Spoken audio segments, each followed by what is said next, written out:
Welcome. इस video में हम पढ़ेंगे टाइम सीरीज एनालिसिस के कुछ important multiple choice questions MCQs from 27 to 60। तो इससे पहले मैंने अप टू 26 तक 1 to 26 तक ऑब्जेक्टिव वो पढ़ाए हैं। वो पार्ट MCQ पार्ट फर्स्ट में होंगे, तो वो आप जाके देख सकते हो इस चैनल की स्टैटिस्टिक्स प्लेलिस्ट में या टाइम सीरीज प्लेलिस्ट में मौजूद है। तो अगर आपने अभी ये चैनल सब्सक्राइब नहीं किए तो इसको ज़रूर सब्सक्राइब करना और लाइक भी करना और अपने फ्रेंड्स के साथ भी शेयर करना। Now first objective is in time series seasonal variations can occur within a period of. Seasonal variations can occur, seasonal variations आती है टाइम सीरीज में 4 years, 3 years, 1 year and 9 years। कितने time तक हम seasonal variation आते हैं time period में? वो सीजनल वेरिएशन जो आते हैं वो 1 year के साइकिल से आते हैं, तो इसका आंसर 1 year है।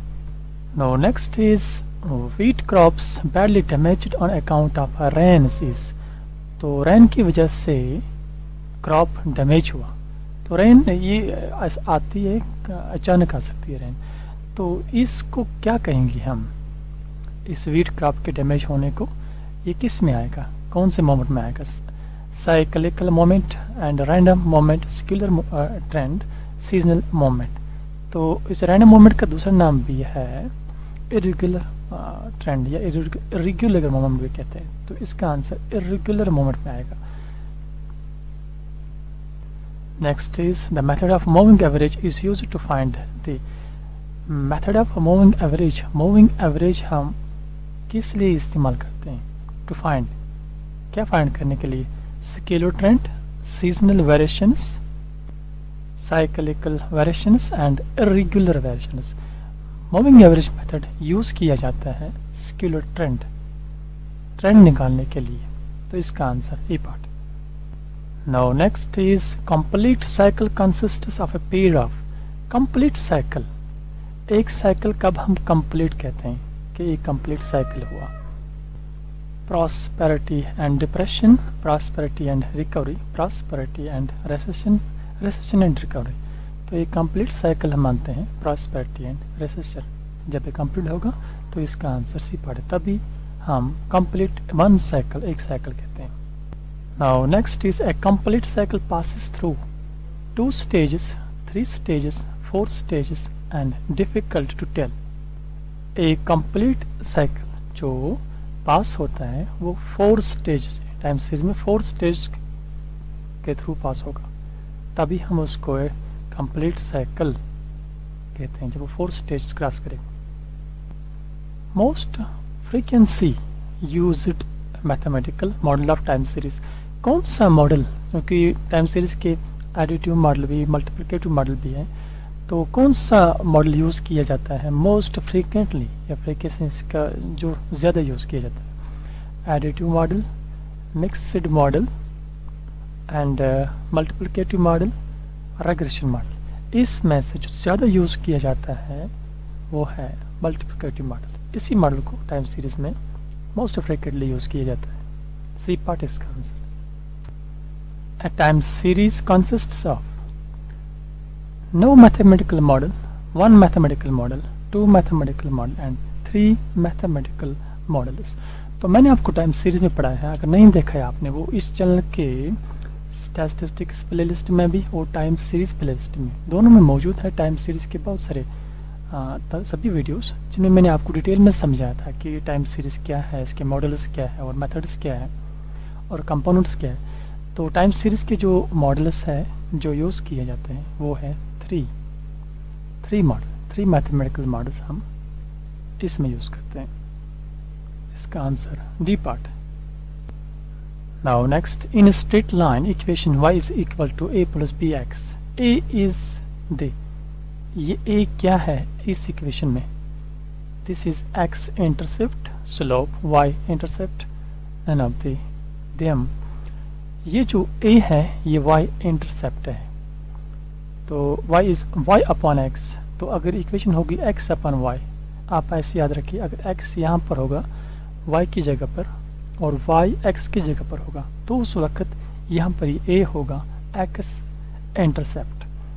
तो ये y इंटरसेप्ट है क्योंकि y अपॉन x है इक्वेशन, तो इसका आंसर सी पार्ट। तो नेक्स्ट है ये ऑब्जेक्टिव्स, ये एक दो ऑब्जेक्टिव्स लिए हैं इन्होंने least square method of time series से। In straight line equation y is equal to a plus B x, b is, ये b क्या है इस स्ट्रेट लाइन इक्वेशन में? b is y intercept, no, slope, yes, x intercept, trend, no, ये दो नहीं है, ये b इस b को कहते हैं हम slope, slope of this line, तो इसका answer b part. Now next is value of b in the trend line y is equal to a plus B X is, इस लाइन, इस ट्रेंड लाइन में इस b का value क्या है? Always negative, always positive, always zero, both negative and positive. इस b का value positive भी हो सकता है, नेगेटिव भी हो सकता है, तो इसका आंसर डी पार्ट है। ये भी मेथड ऑफ लीस्ट स्क्वायर से लिया है इन्होंने, टाइम सीरीज के लीस्ट स्क्वायर मेथड से। In semi average method we decide the data into, semi average method में हम डेटा को डिसाइड करते हैं इनटू। मैंने सेमी एवरेज पूरा डिटेल पढ़ाया है, पूरा समझाया आपको, क्वेश्चंस भी वहाँ पर किए, तो अगर नहीं देखे आपने वो देखिए। सेमी एवरेज में हम पूरे इस डेटा को डिवाइड करते हैं 2 इक्वल पार्ट्स में, तो इसका आंसर है 2 इक्वल पार्ट्स या 2 पार्ट्स, सॉरी 2 इक्वल पार्ट्स में, तो इसका आंसर बी पार्ट है, 2 इक्वल पार्ट्स। सेमी एवरेज में डेटा को हम 2 इक्वल पार्ट्स में डिवाइड करते हैं, वो आप देखिए, इस मौजूद है वहाँ पर चैनल के इस डिस्प्ले में, वहाँ पर आपको ये समझ आएगा। In fitting a straight line the value of slope b अभी हमने पढ़ा remain unchanged with the change of, तो fitting straight line y is equal to a plus B x, तो उस वक्त जब हम लाइन फिट करेंगे बाय लीस्ट स्क्वायर मेथड, तो ये बता रहा है कि b का वैल्यू अनचेंज रहता है। अगर इनमें से किसी को चेंज लाए, scale, origin, both and b neither, origin के चेंज करने से तो इसका the value of slope b remain unchange, तो इसका answer b part. Now next is moving average method is used for measurement of trend when trend is linear, trend is non-linear, trend is correlinear, none of them, तो moving average method is used, इसको use किया जाता है कौन सा trend निकालने के लिए? फॉर जब आपके पास ट्रेंड जो है वो लीनियर है, तभी हम इसको यूज करते हैं मूविंग एवरेज मेथड को, तो इसका आंसर ए पार्ट।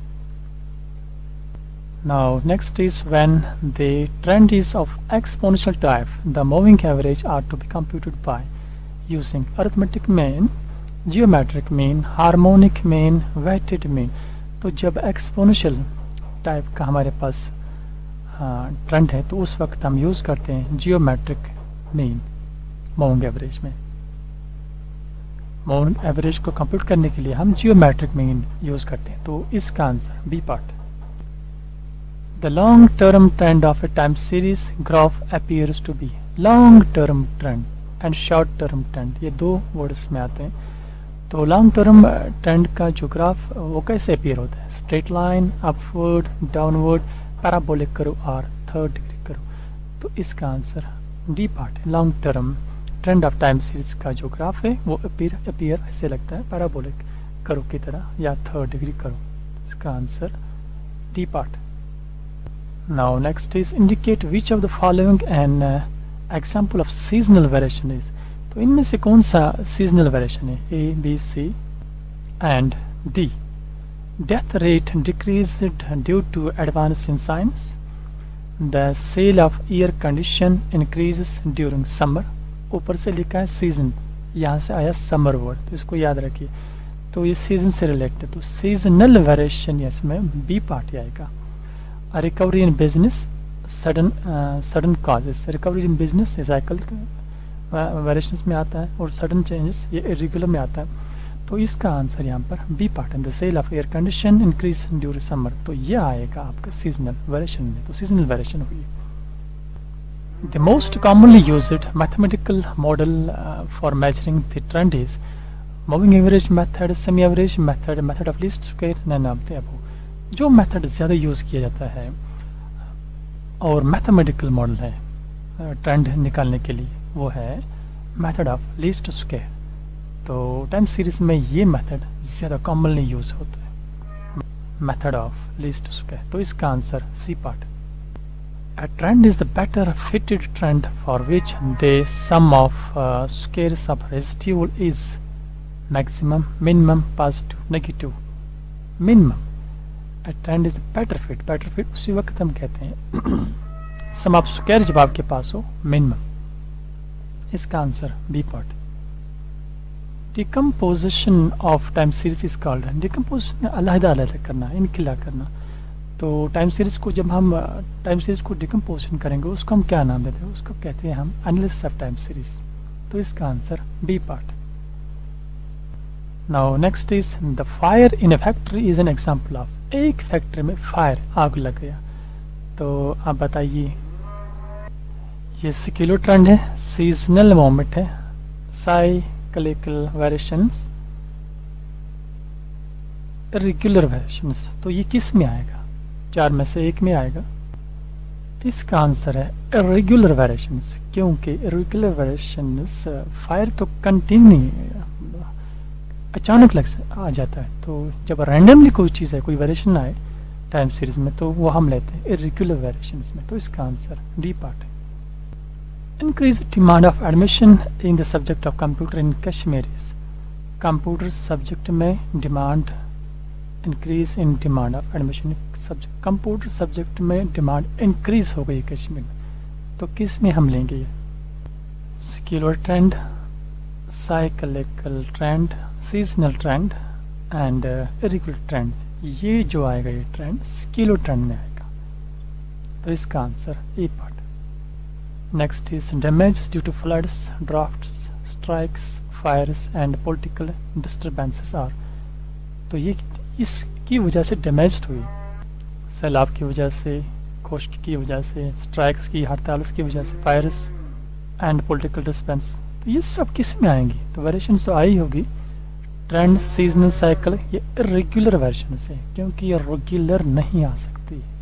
तो ये पूरी variation regular variation of time series कहलाती है। इसका answer D part. The general pattern of increase or decrease in economics or social phenomena is shown by general pattern of increase or decrease in economic or social phenomena। हम कैसे इसको दिखाएंगे, seasonal trend, cyclical trend and scalar trend, irregular trend। general trend को हम लेंगे scalar trend में। तो इसका answer C part. Next, in moving average method, we cannot find the trend values of some middle periods, end periods, starting periods, between extreme periods, between extreme points। इसका answer D part, extreme periods। The best fitting trend is one which the sum of the squares of the residual is sigma y minus Y bar square. इसका sum किसके बराबर, best कब माना जाएगा इस fitting trend को, जब इसका वैल्यू लिस्ट हो।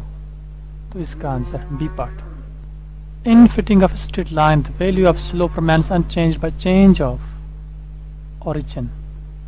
ओरिजिन की चेंज होने से स्लोप पे कोई असर नहीं पड़ता है टाइम सीरीज एनालिसिस में। ये अभी मैंने आपको पढ़ाया।